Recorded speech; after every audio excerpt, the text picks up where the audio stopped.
Learn the most advanced recruiting techniques. Land the most desirable talent. Launch your company towards massive success. This is the Higher Power Radio Show with Rick Girard. All right, today we're talking about employment marketing and branding, which starts with internal marketing first. We are talking about the importance of keeping your people informed, especially while you're hiring and while hiring is taking place, and allowing your people to become brand ambassadors. The benefits of keeping people informed are tremendous as employer referrals harness the highest ROI of any hire that you can possibly make. It reduces time to hire by 55%, cost of hire to about $3,000, and improves the quality of your hire by 88%. And after 2 years, 45% of people who you hire through employee referrals stay employed with your company. They stay retained. So this all starts with continually marketing internally first, and then expanding outward. Today's quote, internal marketing is probably much more important than external marketing. That's even more true today than it's ever been. Any idea who said that? Angelo Ponzi? Tom Stewart. Tom Stewart. Not John Stewart, but Tom. Not John, I wonder if but they're Tom. Related. Maybe they're distant cousins. I think he was like a senator in the 1930s and 40s. Something like that. Yeah. Well, yep. I'm Rick Girard, and welcome to the Higher Power Radio Show. Our mission is to help entrepreneurs, hiring managers avoid costly hiring mistakes. We identify a specific problem, provide proven tactical solutions to solve your company's most difficult hiring challenges. We share insights from top-performing rebel entrepreneurs, disruptors, and industry experts like our guest today, Mr. Angelo Ponzi.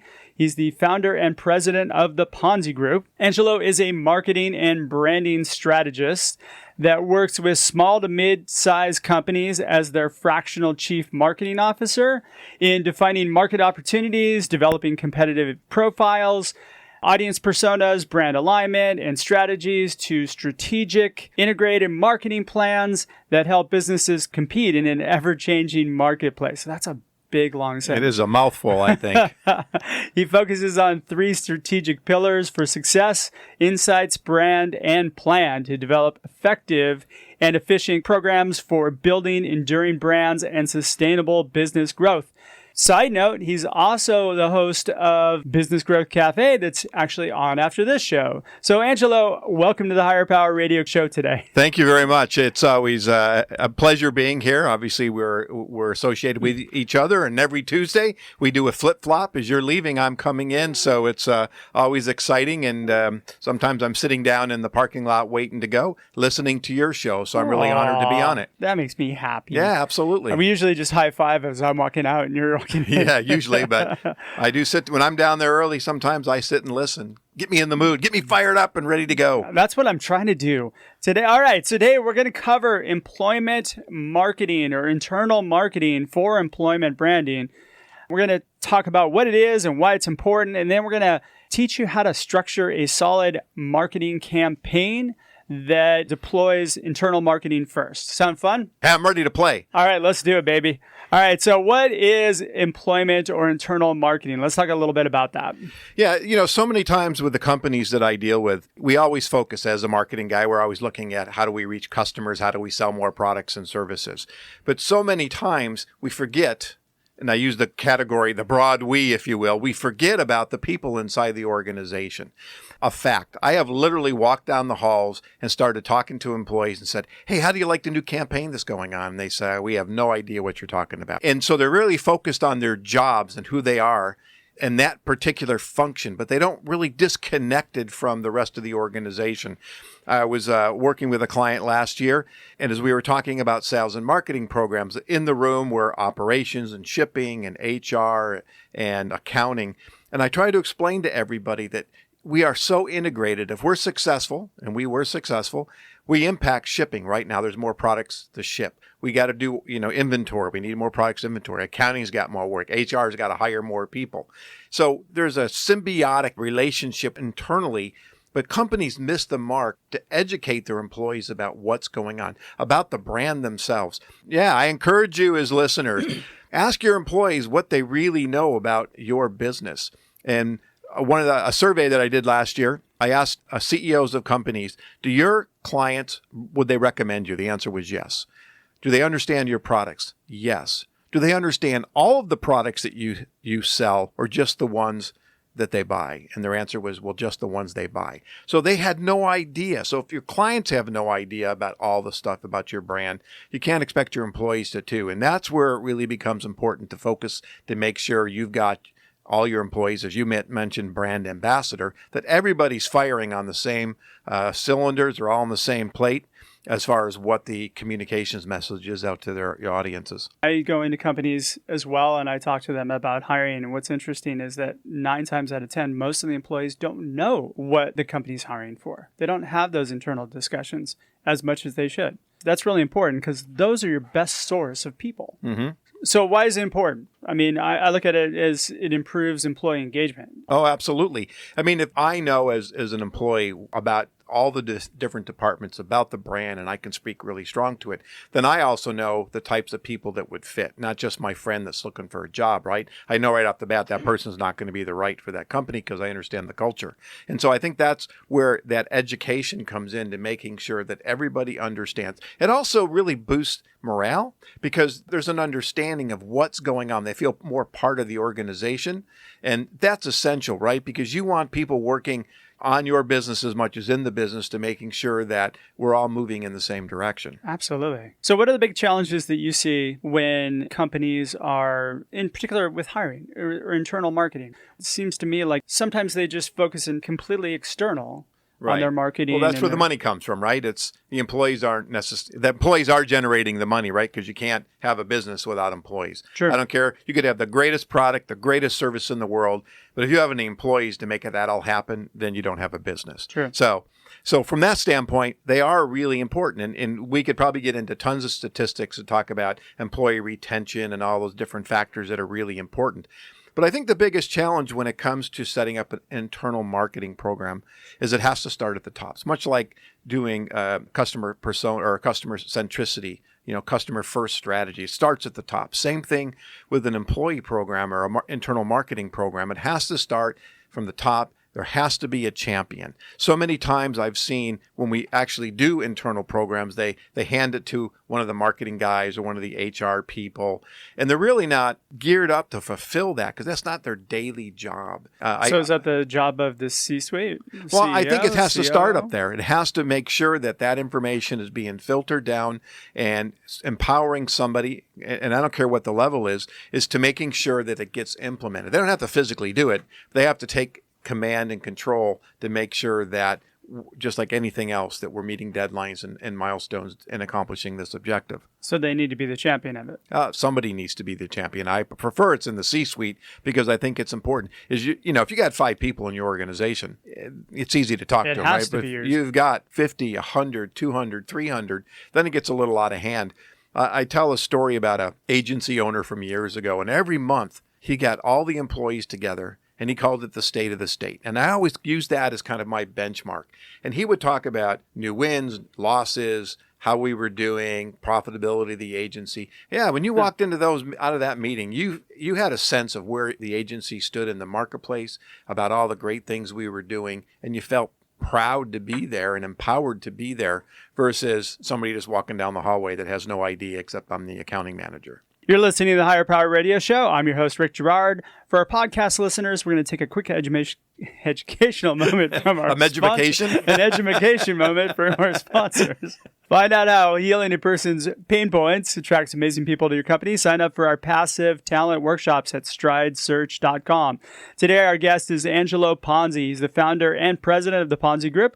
And we are talking about internal marketing programs, specifically at hiring. What ingredients need to be involved for a good experience or a good candidate marketing initiative or internal marketing hiring initiative? Well, as I was saying before the break, it's really having that champion to empower that. Sure. This is something that needs to be done.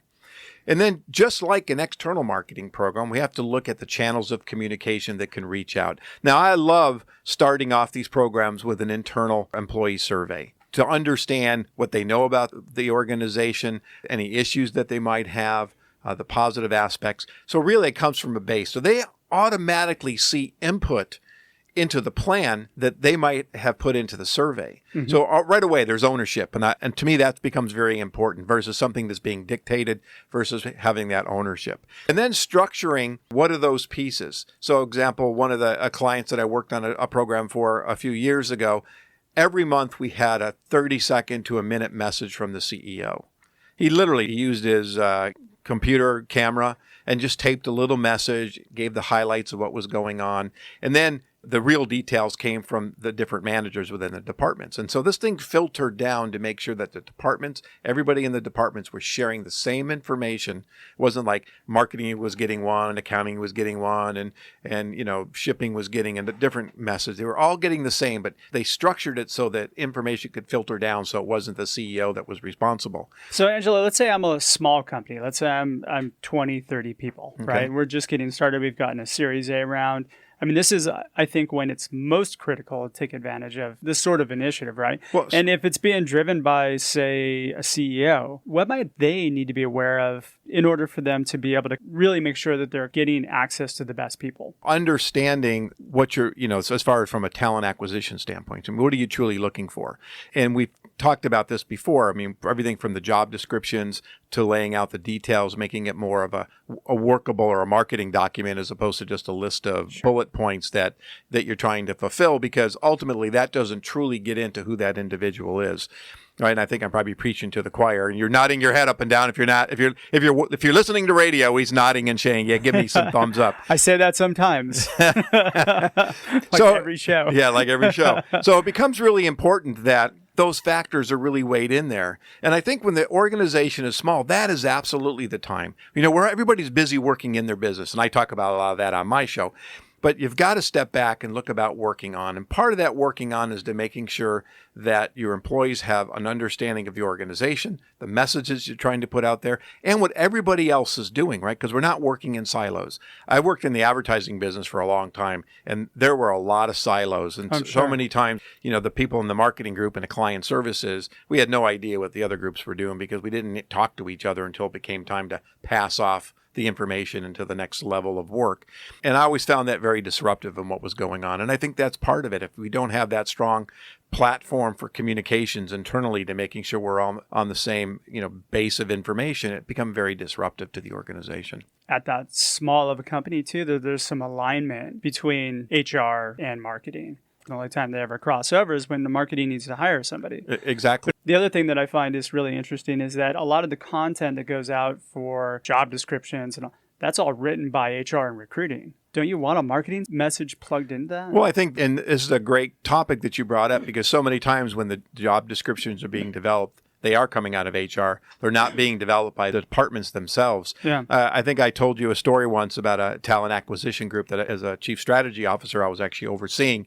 And I remember interviewing the various people within the group, and I was talking to the person who was in charge of recruiting for marketing, who had no marketing background whatsoever. In my mind, I'm thinking to myself, how can you interview marketing people when you don't know what to interview? And I'm basically overseeing marketing. You haven't asked me once about input to develop job descriptions. So, from that day forward, I always made sure that when I'm involved, the description and defining what we're looking for and how the interviews are being held and developed by the people within the department, because they're the ones that obviously have to work with them. What about cultivating a referral initiative or having some sort of internal marketing program that help to pull people in? Sure. Well, there's a lot of tools internally that you can implement, like an internal Facebook account kind of thing, where employees can feel empowered to communicate with each other and things like that.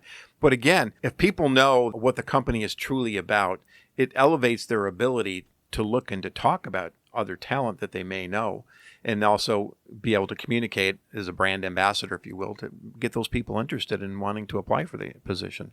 Brand messages reached 561% further when they're shared by employees, as opposed to your normal brand channels. Sure. And then the other thing that I found was that content shared by employees receives 8 times more engagement than content shared by brand channels. Why wouldn't you take advantage of this with your company, especially in hiring, and getting everybody to be your recruiter? again, I think on a normal day-to-day, it's not top of mind. Because right? your head's in the business. Head's and in the not on business. it. You're thinking about, Yeah. I've got to get my lead gen going. I've got to get my content out there so I can get people into the funnel and try to sell them my product or my widget. And you're not thinking about all that other stuff that's happening behind the scenes until the products and services are starting to be sold.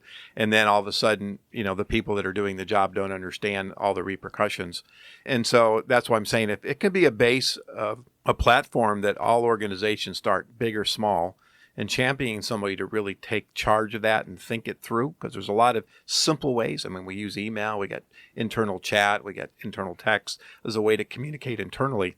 I really think businesses will be far better off. And you just read some wonderful statistics that talk about how much farther they'll be better. Oh, God. It was crazy to me. I couldn't believe it was that much more effective. How do we do that? How do we cultivate that kind of relationship? You talked about setting up a monthly meeting or internal chat platform. Let's actually talk about how to deploy some sort of engagement or give some sort of framework. Well, I think if I was doing this for my organization today, I would do internal survey, and I would want to understand the different aspects of what's going on in the firm, what they believe about the firm, how well they know the products and services, how well trained they thought they are. Worked with companies that, the guy gets hired on a Monday, they give him a little pat on the tushy on Wednesday and say, get out and sell. And I've also been in And in organizations. between it, they show them where the bathroom is. Yeah, and I've been in others that, they're in training for 3 to 4 weeks, and then all of a sudden they're cut loose and they still don't know anything more about the departments that they're being released into. So, extremes. So really understanding how the employees think, I think, is one of the key areas. And then from there, you can, just like you would do with an external marketing program, you have different personas within your organization, right? Accounting people are going to think very differently than the marketing versus the HR versus sales versus operations. So you've really got those kind of customer personas in a sense of what's important to them, so you understand what's important to their job. Then how do you craft your messages? And then really build that infrastructure from a strategic standpoint, and those tools or those tactical executions that are simple. If you overcomplicate it, I'm telling you right now, it'll never happen. You might do it once, you might do it twice. If it gets too difficult, it'll fall apart very quickly. So they have to be simple forms of communication that become very consistent and standardized month to month. So your marketing team would actually put together this content and then feed it out to the different departments. Yeah, absolutely. And making sure that you might say, across the company, here's what's going on, here's what's happening. We landed these new accounts, so-and-so got promoted, blah, blah, blah. And then you could actually even customize it if you wanted to by department to do something very specific in there. But importantly is everybody in the company knows and has an awareness of what's going on. But how do you get the people in product development or engineering or accounting, the people that don't typically share a lot of content online, how do you get them to buy in to be able to do that? Well, I think from a consistency standpoint, I think it's important that they see that it's just not a one and done. So when I have had tech people that I've had to deal with, one of the things that they bring, I'll call them bad habits, if you will, from another company, right? It's like, yeah, we've seen this before, in 2 weeks or 2 months, this won't even exist, so why should I bother? Or, and that's why I like to start off with an anonymous employee survey, because then all of a sudden you can get a lot of feedback that you might not get if I can tack their names to it. And so once they see that their concerns or issues and things are starting to be addressed, then that's how I see people starting to buy into it. Got and it. again, not overcomplicating it, because everybody's busy and the last thing you want to do is 10 emails a day from the company. So you can also maybe encourage promotion through like gamification. So gamify that process, make Absolutely. it beneficial to them in some sort of way. Yeah, and I think too that back to those monthly meetings. A company I worked with a couple of years ago, we have ended up implementing monthly meetings, and they could win prizes, and they were given challenges, and so it became Everybody loves prizes. Yeah, they became a more interactive situation where they weren't just coming and listening to the CEO talk. I mean, there was interactive, and they did skits. They did all sorts of stuff to build morale and camaraderie. And no one wants to hear us talk, except for like the people who are listening right Of now. course. Thank you, by the way. Thank you. But the fact is, the more we talk, or the more they tune out, but the more we listen to them and help them champion the cause, then the more they're going to engage. Yeah, and cause marketing is another good one, getting the organization to buy into a specific cause that they can give to. I was talking to somebody recently, and what they do is employee rewards because they do a lot of cause marketing. They actually give a donation card that the employee win a prize, let's say of $100, but the employee can actually use that if they want to donate it to a charity. So not only can they win a prize and you get the thrill of winning, but now all of a sudden you can think about a charity that you would like to donate to. So there's money that you didn't have anyway, right? And so that was one of the ways I thought was really cool that they got their employees involved in that kind of the whole atmosphere of giving from the organization. I'm getting the wrap-up thing from our engineer, Paul. You're getting the finger. All right, yeah, I'm getting a finger. So give me 3 quick takeaways that you want the audience to walk away with today. Well, I think it's important to incorporate information about the company and the markets and the brands that you're really after and utilizing when you onboard a potential prospect, right? Start right from the beginning to immerse them, not just in the kind of the higher level stuff or the departments that they're going to work in, but really about the organization. Update the employees, I say, at least once a quarter about what's going on, if not monthly. You should probably do monthly stand-ups. I would love monthly, but minimum a quarter, but monthly is much better. And they don't have to be long, they have to be long, dragged out meetings. And then make sure the employees are marketed to first. The other mistake, right? You market, you put it out in the marketplace, and they see it or they hear it after the fact. Or their friend calls up and says, hey, I saw you guys have a job over there. I didn't know anything about it. Great campaign. Yeah, exactly. Yeah. So making sure the employees know about either whether it's the marketing campaign or it's about a new opportunity or new job posting, make sure they know about it first before it hits the streets. Angelo, we're just about out of time for today's show. It goes by so quickly. Thanks again for your time investment today, and I want to welcome you to the Higher Power Radio community. Now, what's the best way for members of our community to reach you? Sure. The easiest is go on LinkedIn and connect with me on LinkedIn. You could also visit theponzigroup.com, and I have a lot of blogs and ebooks and videos and all sorts of things on there. And of course, my pitch for my show, The Business Growth Cafe, and you could go there at thebusinessgrowthcafe.com to listen to me as well, or stay tuned and stay on. In 10 minutes, you'll hear me. Well, you won't hear him on Facebook Live, at least mine. There you go. So I want to thank our listening audience for tuning into this week's episode of Higher Power. A quick thanks to our team, our engineer, Paul Roberts, our producers, Andrea Ballin, Shanti Ryle, and our creative director, Ayla Gerard. If you're listening to the podcast, please subscribe, review, and share. We are listening, and after all, the show's for you, so we love your feedback. You can join the Higher Power Radio community at Higher, that's H-I-R-E, Power, P-O-W-E-R, radio, R-A-D-I-O.com, or drop me an email at rick@stridesearch.com. Ask about our passive talent webinars and workshops.